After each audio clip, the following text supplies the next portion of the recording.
सही बोले हैं कि गाड़ी लेके गए हमारे साथ यहाँ उसको थोड़ा भाव में बोले, ठीक है? कैसे बोलेगा? कैसे बोलेगा? गाड़ी लेके आइले हमर सैया है। तो थोड़ा भाव देगा, ठीक है? आइए पीछे से आइएगा। देवघर जाएंगे हो कोई नी तैयारिया। देवघर जाएंगे हो कोई नी तैयारिया। गाड़ी लेके आइले हमर सैया है। चला हो सखी चला हो सखी चला बाबा के नगरिया। चला हो सखी चला बाबा के नगरिया।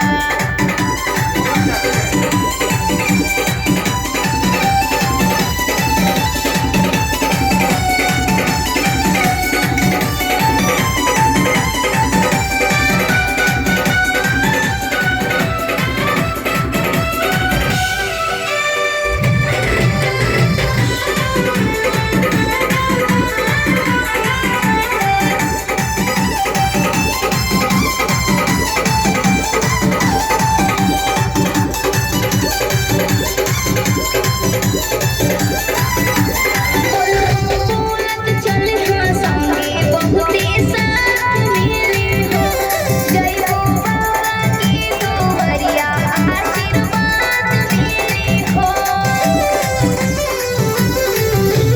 बोलत चल हाँ संगे बहुते साथ मिले हो। जय हो बाबा की दुआरिया आशीर्वाद मिले हो। चले के संगे संगे लेके कंवरिया। चले के संगे संगे लेके कंवरिया। गाड़ी लेके आइले हमर सैया है।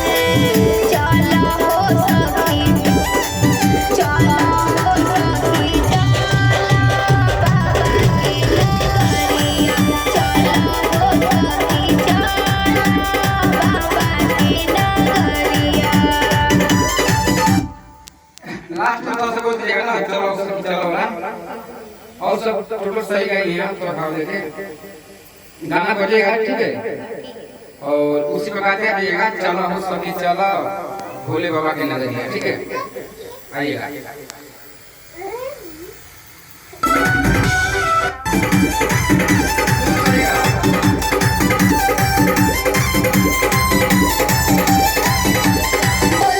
बोलत चल हाँ संगे बहुते साथ मिले हो। जय हो बाबा की दुआरिया आशीर्वाद मिले हो। बोलत चल हाँ संगे बहुते साथ मिले हो। जय हो बाबा की दुआरिया आशीर्वाद मिले हो। चले के संगे संगे लेके कंवरिया। चले के संगे संगे लेके कंवरिया। गाड़ी लेके आइले हमर सैया है।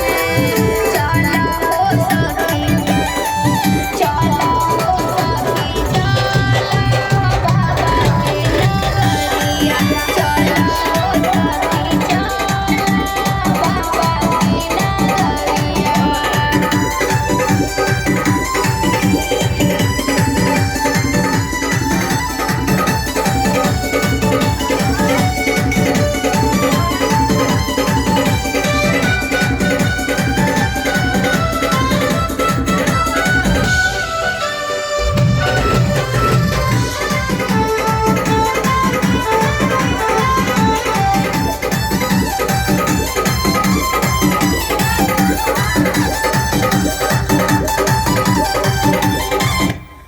हेलो, माइक नहीं बोले, और लास्ट टाइम है ना? हाँ क्या है? क्या है बोले तो? जलवा संग ही ढरी हो जाके भोलेनाथ जी के हो। गोड़वा लगे हो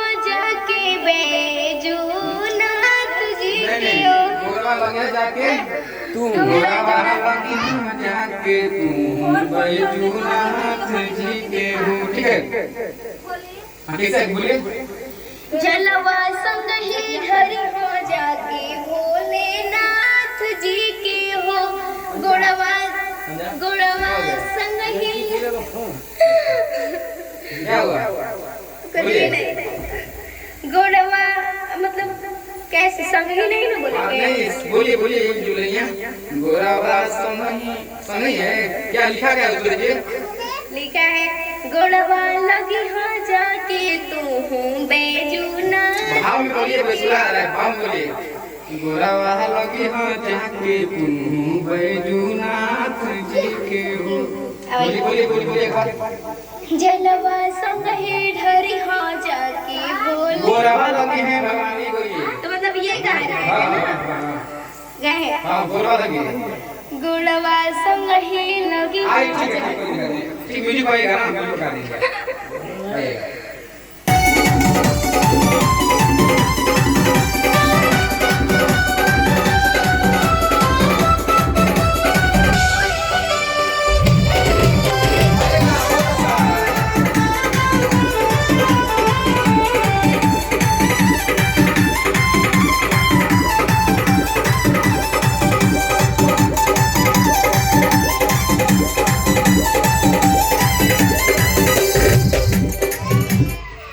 हेलो लास्ट अंतरा गाना है ठीक है ना।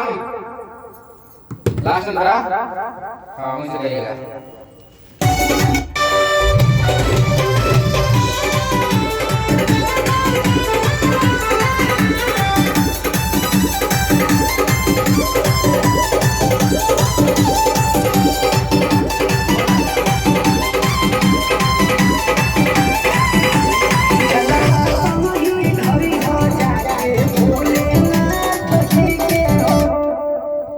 देखिए